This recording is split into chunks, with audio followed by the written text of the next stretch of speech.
ചുവരിൽ പടർന്ന പായലിൽ പ്രകൃതി സംരക്ഷണത്തിന്റെ പ്രാധാന്യമുയർത്തി മനോഹര ചിത്രങ്ങൾ ഒരുക്കി യുവചിത്രകാരി. കൊല്ലം സ്വദേശിനി അമൃതയാണ് ഗ്രാഫിറ്റി ആർട്ടിലൂടെ വേറിട്ട വരയിൽ മാതൃക തീർത്തത്.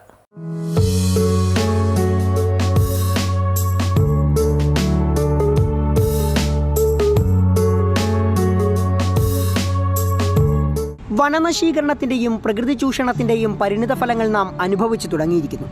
അതിന്റെ ഓർമ്മപ്പെടുത്തൽ കൂടിയാകുന്നു അമൃത എന്ന ചിത്രകാരിയുടെ ഈ കലാസൃഷ്ടി.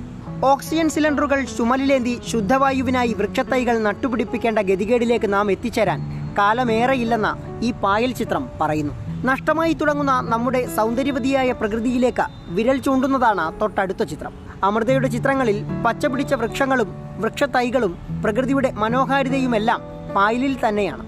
ഇലകളും പൂക്കളും മനുഷ്യനും കളർ ചോക്കിൽ നിറം പിടിച്ചിരിക്കുന്നു. ഫാക്ടറീസിൽ നിന്നുള്ള പൊല്യൂഷൻ, അവിടെ നിന്നുള്ള ഡിസ്ചാർജസ്, അതായത് പുഴകളിലേക്കൊക്കെ ഒഴുക്കി വിടുന്നു. അപ്പോൾ നമ്മുടെ സമൂഹത്തിനൊരു മെസ്സേജ് കൊടുക്കണമെന്ന് തോന്നി. ഇപ്പോൾ ഡീഫോറസ്റ്റേഷൻ ഒരുപാട് കൂടി വരുവാണ്. അപ്പോൾ നമ്മുടെ അന്തരീക്ഷം ഒരുപാട് മലിനമായി കൊണ്ടിരിക്കുകയാണ്. അപ്പോൾ എനിക്ക് തോന്നുന്നു ഒരു 20 വർഷമൊക്കെ കഴിയുമ്പോഴത്തേക്ക് നമുക്ക് ഈ ഒരു കണ്ടീഷൻ ആകാം. അതായത് ഓരോ മനുഷ്യരും ഈ ഓക്സിജൻ സിലിണ്ടർ അത്രയും പൊല്യൂട്ടഡ് ആയിക്കൊണ്ടിരിക്കുകയാണ് നമ്മുടെ അറ്റ്മോസ്ഫിയർ. ഔറംഗാബാദ് അംബേദ്കർ യൂണിവേഴ്സിറ്റിയിൽ അപ്ലൈഡ് ആർട്ട് ഇല്ലസ്ട്രേഷൻ വിഭാഗത്തിലെ റാങ്ക് ജേതാവാണ് കടപ്പാക്കട സ്വദേശിനിയായ അമൃത. ചിറകറ്റുപോകാത്ത ജഡായുവിന്റെ ചിത്രമൊരുക്കി ഇതിനു മുൻപും അമൃത ശ്രദ്ധ നേടിയിട്ടുണ്ട്. സദ്ഗുരു ശ്രീ മാതാ അമൃതാനന്ദമയി ദേവിയുടെ അനുഗ്രഹവും അച്ഛൻ വിനോദും ഭർത്താവ് മുരുകനുമെല്ലാം നൽകുന്ന പിന്തുണയുമാണ് തൻ്റെ ഏറ്റവും വലിയ പ്രോത്സാഹനമെന്ന് അമൃത പറയുന്നു.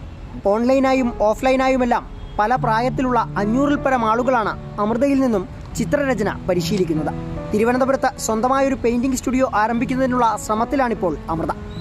അമൃത ന്യൂസ്, കൊല്ലം.